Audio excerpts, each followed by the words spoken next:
is he is a novelist. He writes, he's an award-winning maritime author. He writes both fiction and nonfiction, often to do with the sea and maritime nautical themes. Ryne is a contributing editor to Android Police, which is a tech magazine, and also a Boston University alum. So go Terriers. And we are still waiting on James Parker, who may or may not come, but he is an editor for The Atlantic. And we'll see if he shows up. But we have two excellent guests. And it would be wonderful if you could tell our audience a little bit about yourselves, a little bit about your career path. My name is Ryne Hager. I graduated from BU in 2011 or 2012. It's a bit of a mix-up there.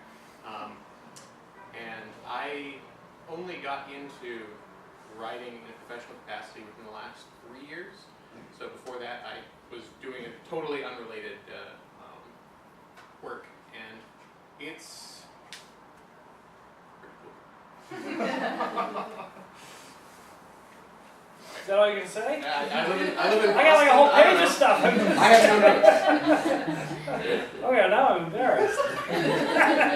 All right, well, happily, I can talk about myself, which is yeah, please do.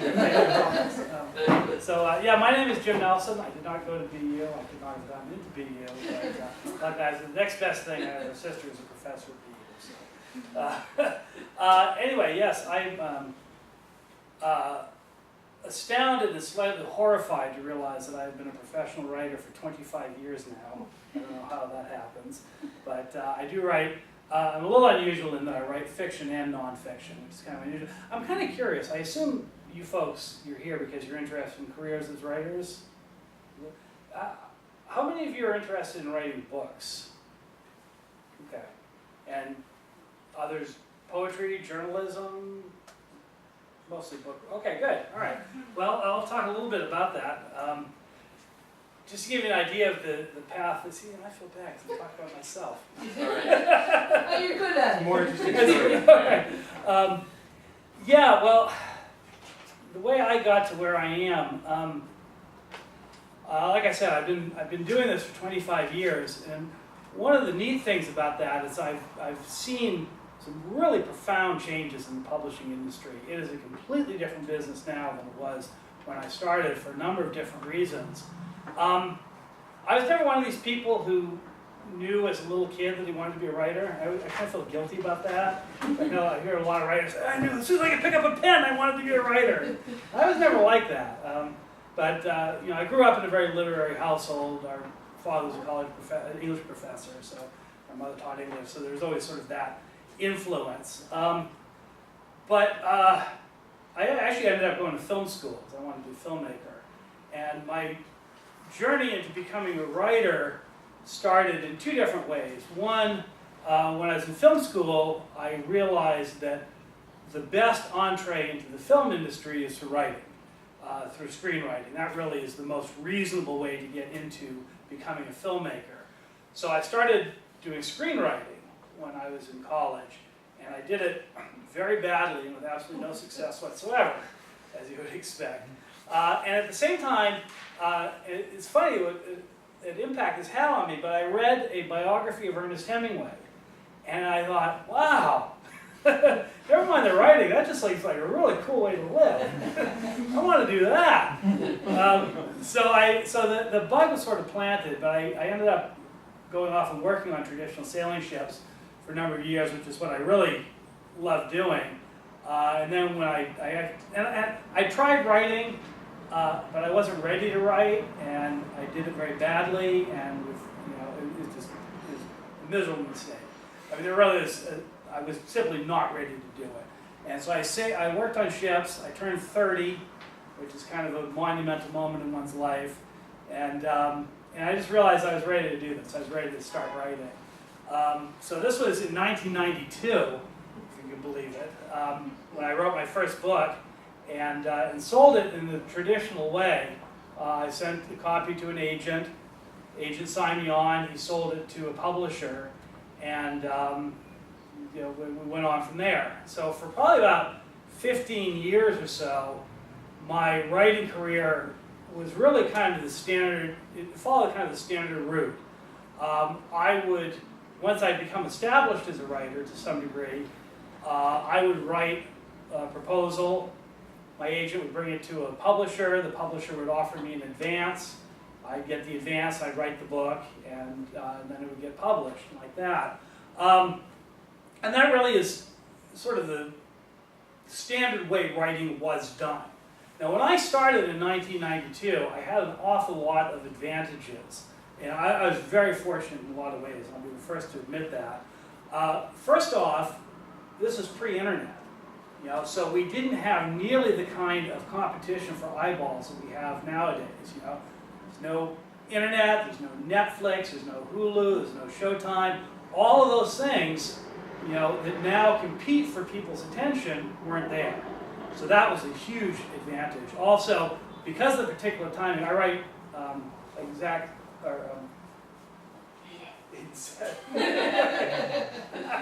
like Aidan said, I write maritime fiction, novels about sailing ships, historical fiction. And in 1992, the Cold War had just ended, and publishers were really looking for something else. And so they thought, here's a real opportunity for some new kind of fiction. So I really lucked out in that regard too. And because the economy was good, publishing was good, they were willing to dole out decent advances, it was a really good time to get into writing. I was very just fortunate in that regard. So for about 15 years, I continued, to write that way. And I was, fairly successful in terms of writing. I mean, you've got a small percentage of writers, about 10% of writers who actually are making a living as writers. And of that, you've got 0.001% who are the Stephen Kings of the world, So I was fortunate enough to at least be in the percentage that could make a living as a writer, though nothing, particularly extravagant. But the economics of making a living as a writer in this traditional model were very, very difficult. It's hard to sustain yourself because of the way it works. When you're dealing with a traditional publisher and a traditional publishing contract, say you sell a book to a publisher and say they give you a $100,000 advance, which they will not anymore because they're not nearly that generous. The joke I hear among writers is that $20,000 is the new $50,000 advance. But say you get a $100,000 advance, which seems like, wow, that's a lot of money, $100,000. But they're only going to give you a third. They give you a third on the signature of the contract, a third on delivery of the book, and a third on publication. So now that $100,000 has become $33,000 that you're getting up front. Of that $33,000, your agent is going to take 15%, and the IRS will take 15%. So now you're looking at about $23,000 to live on as you are writing that book. So in the best of circumstances, you've got $23,000, to live on as you're earning, as you're trying to write the book, which obviously could take, a year or more. So those economics alone are one of the things that makes it so very difficult to earn a living solely as a writer. So the one thing that I never considered, and no real writer would ever consider, was self-publishing. Self-publishing was an absolute loser's game. Nobody who actually considered themselves a serious writer would consider self-publishing a book, vanity press. And that was true for many, many years. And one of the chief reasons that this was true, I mean, you certainly would never make any money as a self-publishing, doing vanity press. One of the main reasons was because almost all book sales were through bookstores.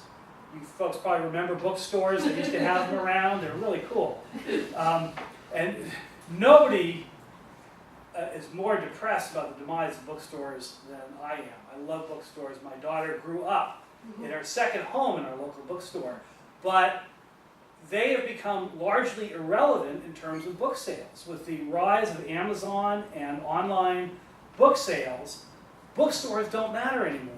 So now a bookstore would never take a vanity published book. They would never take a self-published book because they were usually crap. and they didn't want them on their shelves, understandably. But now that bookstores are no longer necessary, self-publishing starts to become a more viable option.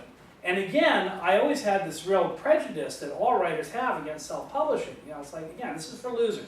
This is not what real writers do. But I kept reading more and more about traditional publishers, successful traditional writers, who were trying, what we call it independent publishing, not self-publishing, independent publishing. And so, you know, I started getting more and more curious about it. And I'd written this book that was supposed to be the first in a series based on the Vikings in Ireland in the 9th century. I'd written the book, and we'd shopped it around to traditional publishers, never found a publisher. And so, you know, so it was just sitting there on my computer, and I kept reading about people who were independent publishing. I thought, well, what the hell, I'll try it. I've got this book already. I might as well put it out there. So I kind of, almost as an experiment, I sort of put out kind of a half-assed edition of it online. And I was telling some folks earlier, I publish it through Amazon. They've got a self-publishing program, which I can talk about later if you're interested. But when you're doing it, they have these templates to do the covers. So you can just, you know, you plug in some pictures and it makes a cover, and you put it out there, and it's awful. And I had a reader, someone who was a reader for my previous books, who emailed me, and he said, hey, the cover of your new book really sucks. You know? And he was a graphic designer, so he would like me to make a new one for you. Sure, great. So he made a very elegant cover, I thought. And it really changed everything in terms of the sales of the book. And I realized that one of the things, you know, we talk about more about this, because one of the things that happens now as traditional publishers become less a part of the picture, the question becomes, who are the gatekeepers? You know, who do we decide? How does a reader know what is a book worth approaching? And one of them is the professionalism of them. You know, so a real professional cover becomes very important. This is something I learned the hard way. So I published it. I independently published this Viking book, and it started selling. And it started selling more and more, to the point where I said, okay, I'm going to write one specific. I'm going to write a sequel specifically to self-publishing. And I did that, and I did that one, and I just finished book number 9 in that series, and that'll be out next month. And I've been making, you know, full-time living doing this self-publishing now for, I don't know, 6-7 years. So it's really, it's kind of a game changer. For one thing, you know, I was talking before about the difficulty of the cash flow of trying to make a living with a traditional publisher. I get paid every month. You know, Amazon dumps money in my bank account every month. And when I tell this to writer friends of mine, their jaws drop. Every month you get paid like a real human being. You get paid every month. It's extraordinary. So that's really made a big difference. And of course, you know, the objection is always here, well, you know, the big publishing companies, they can do promotion, you know, and they can do advertising and this sort of thing. Well, yeah, they can, but they won't. You know, they will do advertising for Stephen King and J.K. Rowling and all the authors that don't need it, but they will not do it for, you know, minor mid-list authors. And the other things say, well, you know, a publisher will give you an advance so you can live on it, you know, while you're writing your book. Well, you know, I already discussed that. And of course, you know, a $100,000 advance, as I said, is difficult to work on, and no one's getting a $100,000 advance for their first book that they're trying to write. So a lot of those kind of fall apart. So really what you're seeing now is the publishing industry extremely in flux. Publishing as an industry is very slow to change. And they're really kind of working on the same business model that they were working on when Hemingway and F. Scott Fitzgerald were doing their thing back in the 40s. And they're, you know, they're probably the slowest industry to catch up with technology, and they're really suffering. A lot of these big publishers are really hurting because they're not keeping up with all these changes. These changes are really outpacing them. Independent publishing being one of them, and then, you know, online publishing and all this sort of thing. So it's a time where you had a business that is very, very stable for many, many years, and now for the past decade, it's all up in the air. Which I guess is probably true of a lot of things. I mean, you do tech. I imagine tech is probably a lot like that. Yeah, it's constantly changing. Yeah, yeah. So yeah, it takes a while for publishing to change or even think about it. But anyway, so that's sort of where I'm at and how I got where I am. So I guess we're going to do a question. Thank you very much. Yeah, absolutely. I can speak a little more now that I know what I'm supposed to say. I don't know. I just made it up. I was unprepared for this, and I feel like that reflects pretty accurately upon the work I do. So I do news writing, which is substantially different from writing novel or fiction or anything of that nature, because I get paid every month, and on a freelance basis, which is what most people are going to end up being forced into, whether you want to or not when you start. You usually get paid either every pay cycle, something like 2 weeks, or every month. And you get paid on a per unit basis. So sort of like I'm improvising this whole thing at the last minute. I'm basically doing that 4 or 5 times every day, every time I write an article. It's just like, oh, something has to go up. So there's a much more regular pay structure, and I found that it was really good when I started, and this is going to be really freeform, I apologize. I found when I started that I was pretty low volume. It was a lot of work for me to be able to pump out, say, 1,500 words, 2,000 words a day, because I didn't have the practice, even though I came from an English degree background. It really doesn't prepare you for the volume of work that you end up doing, especially in news writing where there's constantly stories to be done. But if you can stick with it and work your way up the pay scale so that you're making something closer to $20 or $30 per article as opposed to 15, which is around where most people are likely to start. By the end of a year or two, you're up around 3,000 words a day, and you're pumping out between 5 and 7 articles a day, maybe more, and it becomes much more economically viable. So, like, if you're a freelancer, Really? Excuse me. You're pumping out 5, 7 articles a day? yeah. Wow.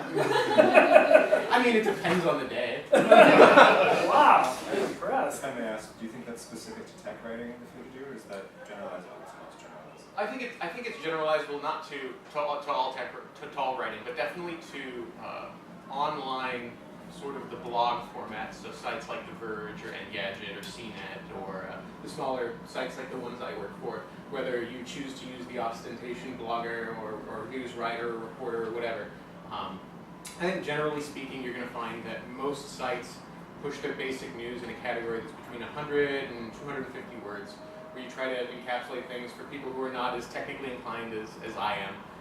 But it does vary. It's very, very variable. So a 3,000 word target per day is a good thing to aim for, but you don't necessarily always need it. If you're doing something especially difficult, there are days where I will spend 3 or 4 hours working on a single 300 or 400 word post, just because of the difficulty inherent in trying to encapsulate the subject so that I can impart my limited but growing knowledge of it onto you. But yeah, I think it's viable to do 5 or 7 in a day at some of the smaller sites, and if you work your way up, that can turn into a good chunk of change. You're making like $150, $200 a day. Yeah, I have a question. Is that okay? Yeah. Are there rules against that? We're going to wait until a little later, but go for it. Okay. I'm just wondering about like your journey as a freelancer. Like, did you start out as a freelancer and now you're still a freelancer? Like, Well, the model is, I haven't been doing this for very long, so I can't speak to the history of the industry in the same way that he can, but I do know from going to events and speaking with a large number of other people who do the same thing that I do, that it's not like, how do I put it? There's a big shift away from having workers tied to an outlet, which is kind of unfortunate. So you're not going to get benefits. Most sites want to hire people who are freelance. They don't want to have people in an office. An office is expensive to maintain. We're moving away from that model, and everyone's working isolated in coffee shops or at home online for not very much money to start. But if you stick with it, it can increase. But yeah, so you're not going to get, most people start freelance. Most sites are pushing for more freelance than anything else. And even when you get to the higher levels, like I'm probably 5th in command at the site I work at. I'm an editor. I travel to events. I do a bunch of in-person coverage. Half the photos on their site are from me. I do reviews. I do fairly important work. And I'm still freelance because our site only has one person who's salaried. So, and I might someday make salary, but probably not where I am now. how would you like give advice to people that are like trying to find the correct outlet for what they want to write? Like, I would do it. So I would say that the best thing to do is to find a subject you like. So if it's something you are knowledgeable about, you're much more capable of writing on the subject. If you're into tech, like I've always been really geeky about phones and stuff like that, it just comes so easily. The harder part is the mechanics of writing and turning out good, clean copy, like free of errors, rather than understanding the subject. I perfectly understood the subject when I started. So if there's something you like on a personal basis, it's much better to start working on that. And it's good practice to ensure the quality of your copy increases. Early on, I would spend almost as much time editing as I did writing. So I'd spend, 45 minutes writing my 200-word post and making sure that all facts were correct, and then I would spend another almost hour editing it to make sure that it was all fine and good and ready for, 10,000, 100,000 people to see it. And now my editing process for something that short is maybe 5 or 10 minutes. So your quality seriously increases the more practice you get. And it's a good way to get practice writing news. So all of the writing that you do is for online sites? Every bit of it, yeah. Okay. I can ask a question. I think something that, I know you said you were majored in English. I know you went to film school at UCLA, I believe. I was just wondering what your thoughts are on the idea that you don't necessarily need to major in English or creative writing, but it doesn't need to be the sole focus of your study in order to have a career in business. Like did what you study inform your career now? How have maybe other things done that besides English classes? Yeah, I didn't take a lot of English classes, to be honest. I mean, certainly, I'll always say that the most important thing to do if you want to be a writer is to write. You just write all the time. It's like you were saying about, it's like a muscle. The more you work it, the stronger it gets. Yeah. So writing is most important, of course. The second most important thing is reading. And it's reading everything you can, particularly what you're interested in. As far as my academic background, I write popular fiction, and so that I hope it's popular. That's what we're shooting for anyway. But I think a lot of fiction now is kind of informed by the structure, by the film structure. The pacing and the way that sort of thing works. I think there's a lot of overlap. So I think the study of film is actually very helpful to me in terms of understanding how to structure a novel and how to keep the pacing going and that sort of thing. So that was helpful. I would certainly say that having a degree in English or writing is not at all necessary being a novelist. I think, as I understand it, a lot of these, particularly these MFA programs in writing, tend to just sort of produce people that write the same damn thing all the time. So I know a lot of excellent writers who either majored in something completely different or didn't go to college at all. I think at a certain level, I think you sort of have a feel for it, and I think it's sort of like playing music. It's something that pretty much anyone can learn to do okay, but to really sort of move it to another level, you just have to have something there. I think a lot more people are able to write than necessarily think they are. I think there are a lot of people that develop the talent to be very good writers, but I wouldn't necessarily say it requires the academics. I would step up his answer a little further and say that in certain applications it might actually be directly harmful to have studied writing so intensively, because you have so many established habits and patterns and things you think are right that the more you do it, you realize aren't. And it's really good to just learn as you go. Everyone can. It's not that difficult. It's just a matter of applying yourself. Yeah, I agree, absolutely. And certainly one of the keys to being a good writer is finding your own voice and developing that voice. And if someone's trying to force something else on you, that's not going to work very well. And that is one of the things that can be bad at some outlets that you work for. The site I work for, we do not have a site-specific voice, and our style guide does not cover style. It covers formatting. It covers the way we cite a specific thing, capitalization, italicization, which standards we use for presenting information, but not the way you need to write. Some sites will try to beat that out of you so that you meet their format, and so that's perhaps something to pay attention to, because I think he's right, it's better to develop your own style, by a lot. But there are some sites that will be more specific in terms of the style that they want. Absolutely, yeah. Some will try to beat whatever style you have out of you and hear theirs. Yeah. Great. Yeah, I have some, from my film school days, I have some friends who have gone on to be fairly successful television writers. And you know, they have to go through multiple layers of suits who are justifying their paychecks on everything that they write. And they all, you know, they say to me, you're so lucky, you know, you have nobody looking over your shoulder, no middle management trying to, you know, edit and change what you're writing. And I say, yeah, okay, but you're making $50,000 for a 30-page cut-to exterior house. So there are trade-offs all around. For sure. And I know you talked about, you always liked phones, kind of tech stuff. I know you're very passionate about sailing, but do you have advice on kind of ways to find experiences in your life that might not be academic that can inform maybe your career choices or just your choices as a writer? Things other than just like what you would learn in an academic setting. How to channel that.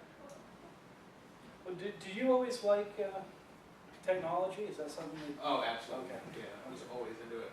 And I used to read articles back in the day on sites like Engadget and The Verge when they first started.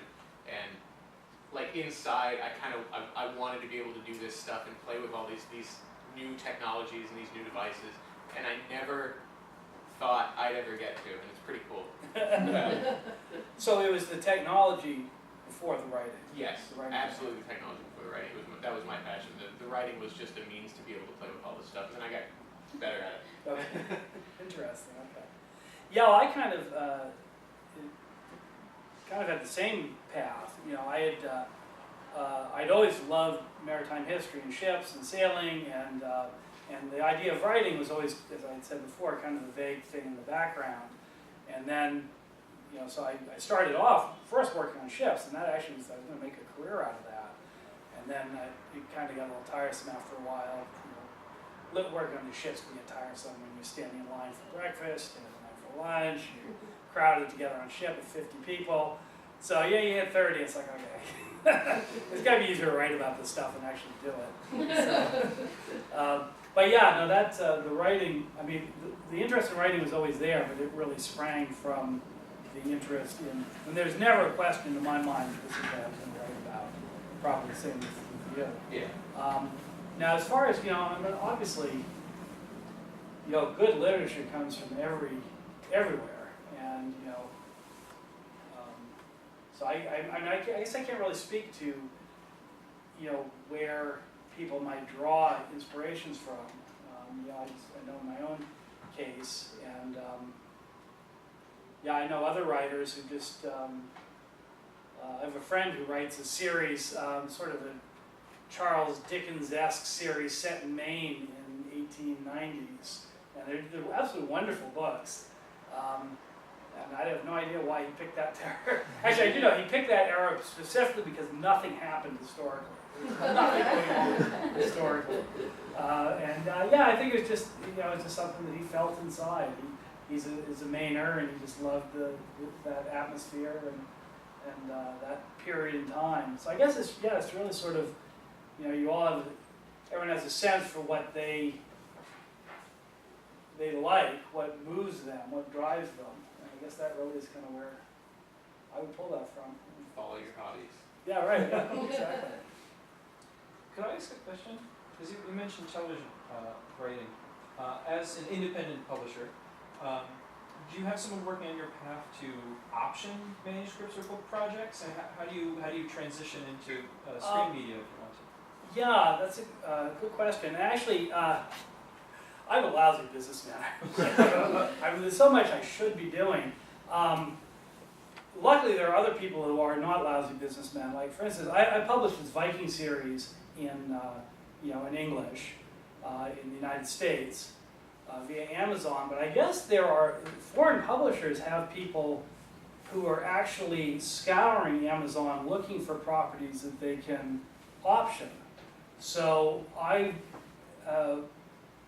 now have publishers from my Viking series in Germany, Italy, Spain, and Russia that all contacted me. I guess they just were looking for something they could publish, and they found it. You see, if I was a good businessman, I'd be out pitching this to them, but I'm not. And the same thing with audiobooks. Tantor is one of the major audiobook producers, and they contacted me. And audiobooks have become a huge thing now. So, they're doing audio. And I've got another book that was based on the lives of these two real-life female pirates, Anne Bonny and Mary Read. And that has actually been optioned a couple times, and it just got optioned by a producer again about a month ago. And it sounds very exciting, you know. I say, yeah, the Hollywood producers optioned my book. It's like, wow, that sounds great. But you know, you get kind of jaded after a while because this happens a lot, and nothing ever happens.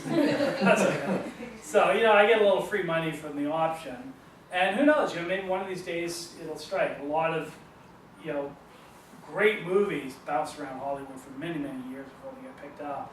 But again, they found me. If I was a better businessman, I would probably be promoting it. When I was working with the trade publishers, everything went through my agent. When I'm independently publishing, I do everything myself, except for the foreign rights and the audiobook rights, and I do all that through my agent, because he's used to doing the contracts and all that stuff. But yeah, I guess I count on people finding me. So far they have. So. Do you do everything yourself? I'm thinking here specifically about marketing. You know, if I was a trade publisher, I'd figure something like a $1 per hardback as a budget. So if I think I'm going to sell 50,000 copies, I'm going to allocate 50,000 for my marketing budget in the first 6 months. Do you run those kinds of numbers? I mean, are you scheming up marketing plans for each new book release, or? No, I'm not. And again, okay. And I read a lot about this stuff, and I read what I should be doing and what other people are doing in terms of using social media and advertising, using Facebook ads and ads on Amazon, and there's a lot that I should be doing and I'm not. One of the things, it's certainly true of, it's always been true of publishing, and it still is true that there's a real crapshoot element to it. One of the reasons that publishers have always historically, the excuse that they've used for not doing any promotion is they will say the promotion doesn't work. And to some extent, I gotta say they're right. You know, advertising doesn't really work all that well. There's absolutely a number one most effective means of promotion is word of mouth. That is always, I mean, how many of us have read books because your friend said, you gotta read this book, it's great. And that's the most influential thing you can get, but of course you can't buy that. With my Viking books, Amazon really is the prime driver of this. And I should have said too, in terms of the changing technology, one thing I forgot to mention is ebooks. Ebooks have really changed everything. Again, in terms of independent publishing, almost all of my sales are Kindle edition books. And I can sell a Kindle edition for $3.99 a download and make more money on that than I would make on a $25 hardback sold by a publisher.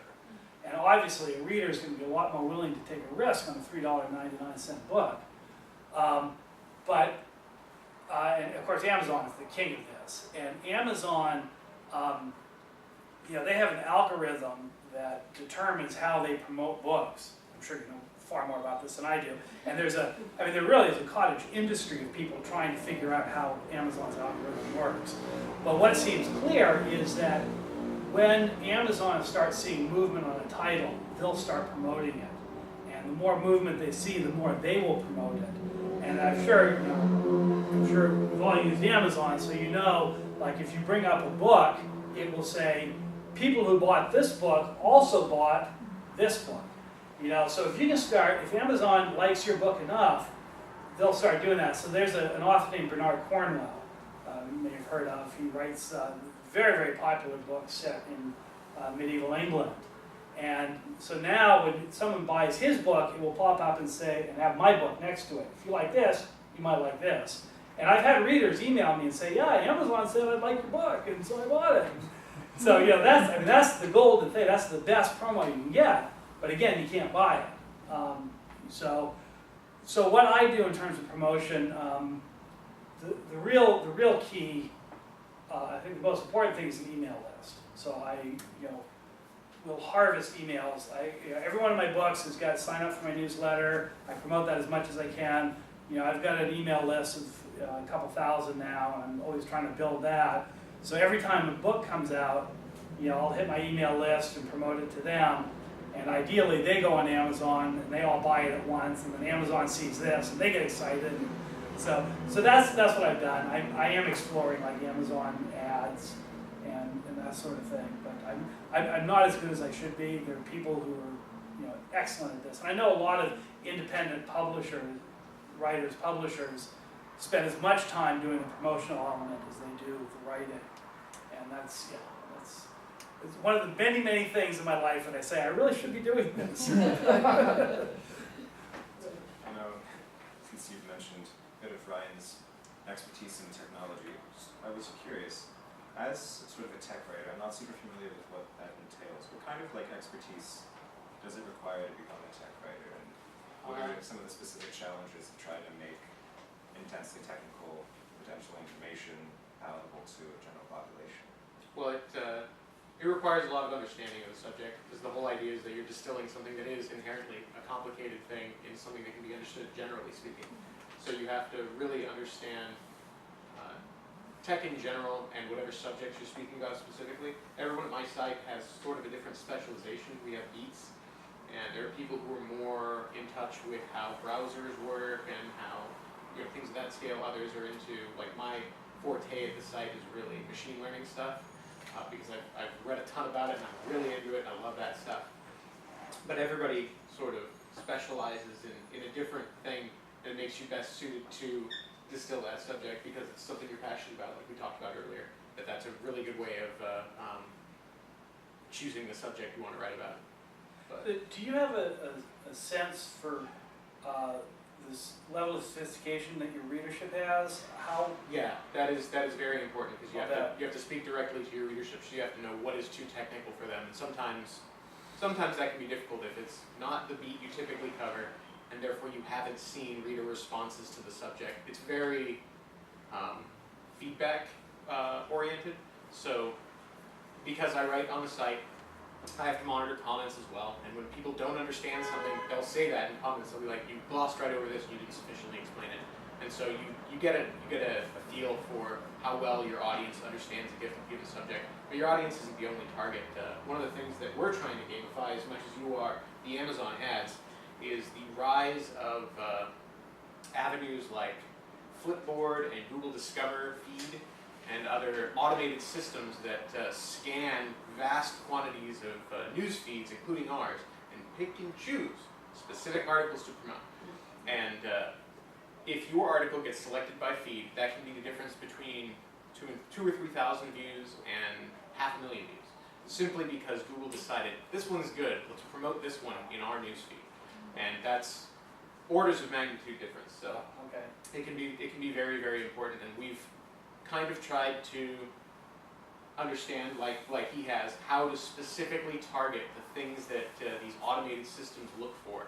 And there are certain types of keywords, there's certain structure, they like images, they like things that are broken up by content. So if it's a block of text, you probably won't get selected unless you're the only person covering that story, if you're the originator. If it's a breaking piece of investigatory news and you are the only source, then yes, you will get picked up. But if it's not visually presented in a good way, if the style that the bot is able to pick up on isn't something it thinks will be easily parsed by large numbers of people, if the qualities of your photos aren't good enough, then you probably won't get selected for feed. So it turns into a very high effort min-max game. You want to do the highest possible effort on the things that matter, and maybe gloss over the things that don't. Okay. Yeah, one of the things that one of the real promotional tools that are being used now in electronic books are some of these giveaway services. There's a lot of people will sign up and you get offered a free book or 99-cent download or something like that. And the king of them is a company called BookLab. I'm sure you're probably familiar with them. So BookLab, you sign up and you tell them what kinds of books you're interested in, and then every day they send you, here are 4 books you can either download for free or download for 99 cents. And it is very difficult to get your book into BookBob. You've got to keep applying and keep applying.